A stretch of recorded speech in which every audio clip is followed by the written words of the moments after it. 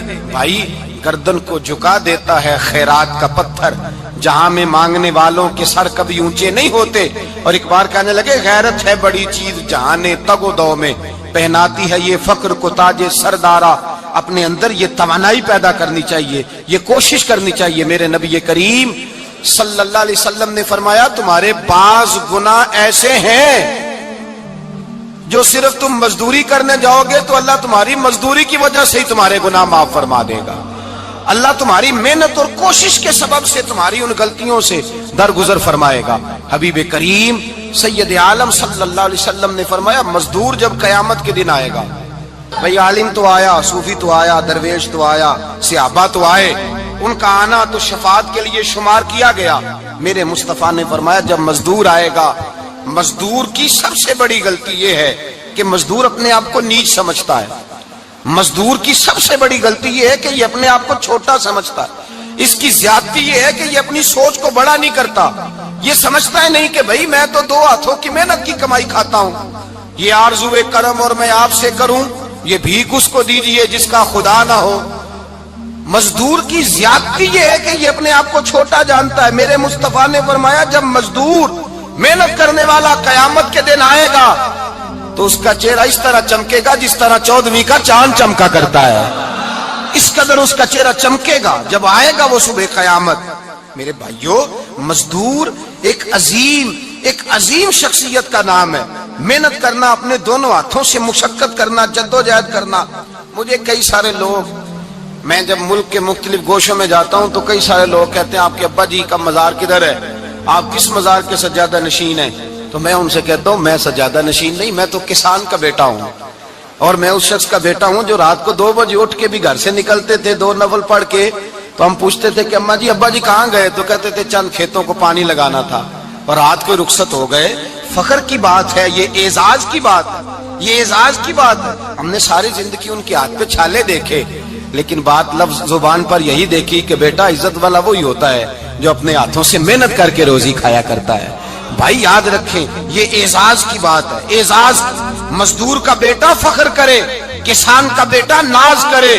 وہ جو آدمی سویرے جاتا ہے ویلڈنگ کا پلانٹ لے کے کام کرنے, اس کا بیٹا ناز کرے. وہ جس کا باپ پھاوڑا چلاتا ہے, چھینی چلاتا ہے, تھوڑا چلاتا ہے, وہ ناز کرے. اور مزار صرف ان لوگوں کے نہیں ہوتے جو اللہ اللہ کرتے ہیں, ہو کرتے ہیں, وہ تو قابل اعزاز ہے اللہ کے بندے, ان کے بھی مزار ہوتے ہیں. مزار وہ بھی ہوتا ہے جس کو میرے مصطفیٰ نے فرمایا القاسب حبیب اللہ, جو محنت کرتا تھا ہاتھوں سے جدوجہد کرتا تھا, وہ بھی تو اللہ کا دوست ہے نا, اس کا بھی تو مزار ہے نا, اس کی بھی تو قبر پر انوار ہے جو اللہ کا محبوب ہو کے گیا. تو بھائی اپنا اعزاز جانے سمجھے اس بات کو. میرے مصطفیٰ کریم صلی اللہ علیہ وسلم مزدور کو عزت دیتے, وقار دیتے, اور جو حضور کے گھر میں خادم ہوتے ان کی ناز برداری کرتے. ہمارے گھر میں جو بی بی برتن دھوتی ہے وہ ہمارے ساتھ بیٹھ کے روٹی نہیں کھا سکتی, اس کو یہ اجازت نہیں ہوتی.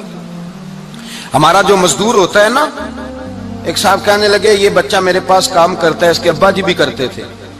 تو میں نے کہا اس کا مطلب یہ ہے کہ تم نے آگے نہیں بڑھنے دیا, تم نے کہا مزدور ہی رہنا ساری زندگی, یہی رہنا میرے پاس, آگے نہ بڑھنا. میرے مصطفیٰ کریم سید عالم صلی اللہ علیہ وسلم کے پاس جو لوگ کام کرتے تھے, محنت کرتے تھے, مشقت کرتے تھے. ہمارا ملازم ڈرتا ہے, کامتا ہے, وہ بات کرتا ہے تو صاحب جی کہتے کہتے زبان تھکتی ہے, 100 دفعہ موڈ کو دیکھتا ہے, گالیاں کھاتا ہے بیچارہ, اس کی عزت نفس کو اچھالا جاتا ہے, اس کو رسوا کیا جاتا ہے, اور وہ بیچارہ رات کو رضائی میں منہ دے کے روتا ہے کہ یار میرے نصیب صرف اس لیے کمزور ہیں کہ میں غریب کے گھر میں پیدا ہوا ہوں.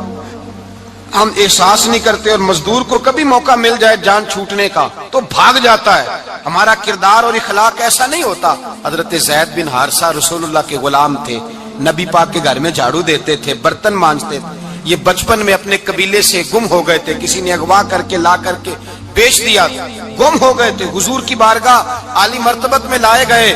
حضرت زید بن حارثہ سارا دن کام کاج کرتے. کوئی آدمی آیا ان کے علاقے کا, مکہ مکرمہ, ان کو پہچان کر واپس گیا ان کے قبیلے میں, اور جا کے بتلایا کہ تمہارا بیٹا تو محمد ابن عبداللہ صلی اللہ علیہ وسلم کے پاس. اس وقت حضور نے بھی اعلان نبوت نہیں فرمایا تھا. ان کے والد حارثہ چچا لینے آئے اور نبی پاک کے پاس آئے تو 2 تھیلیاں اشرفیوں کی بھر کے لائے.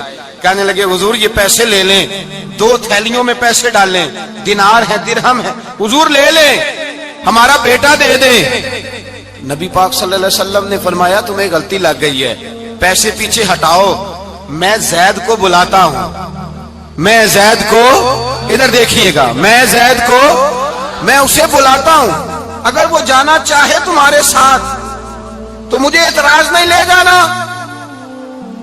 چچا اور باپ کہنے لگے آپ عجیب بات کرتے ہیں, وہ غلامی چھوڑ کے نہیں جائے گا, آپ عجیب بات کرتے ہیں, وہ مزدوری چھوڑ کے بادشاہی اختیار نہیں کرے گا, ہم کھاتے پیتے لوگ ہیں, اس کی ماں ترس گئی ہے, اس کو ملنے کو بہنیں روتی ہیں, وہ جائے گا نہیں. میرے حبیب نے فرمایا تم نے ابھی یہ ذائقہ چکھا نہیں, تمہیں اس کا پتہ نہیں, تو میں بلاتا ہوں, اگر جانا چاہے تو پیسوں کی ضرورت نہیں, لے جانا. حضرت زید کو پیغام دیا, آئے, حضور نے فرمایا وہ تمہارے والد کھڑے ہیں, وہ چچا ہیں, لینے آئے ہیں. جناب زید گئے, باپ کے گلے سے لگے, بچھڑے ہوئے باپ بیٹا ایک دوسرے کو مل کے کھل کے روئے. کہا بیٹا تیری ماں کی آنکھیں پتھر ہو گئیں تیرا رستہ دیکھ کے, تیری بہنیں ترستی ہیں تیرے چہرے کے دیدار کو, بیٹا وہ گلیاں بھی روتی ہیں جن میں تو کھیلا کرتا تھا, پر اب فکر کی بات کوئی نہیں, اب کوئی پریشانی نہیں, میں پیسے لایا ہوں تجھے لے جاؤں گا. نبی پاک صلی اللہ علیہ وسلم نے دیکھا نا, جب باپ بیٹے کی گفتگو ہو گئی, آنسو بہ گئے, بوجھ ہلکے ہو گئے, تو میرے کریم نے فرمایا زید اگر تم چچا کے ساتھ والد کے ساتھ جانا چاہو تو میری طرف سے اجازت ہے, تم جا سکتے ہو. یہ لفظ کہے تو جناب زید دوڑ کے حضور کے قدموں میں آ کے بیٹھ گئے, حضور کے قدموں میں بیٹھ گئے, اور گویا فاضل بریلوی علیہ رحمہ نقشہ بیان کرتے ہیں, کہنے لگے تیرے قدموں میں رہوں, غیر کی ٹھوکر پہ نہ ڈال, میں جھڑکی.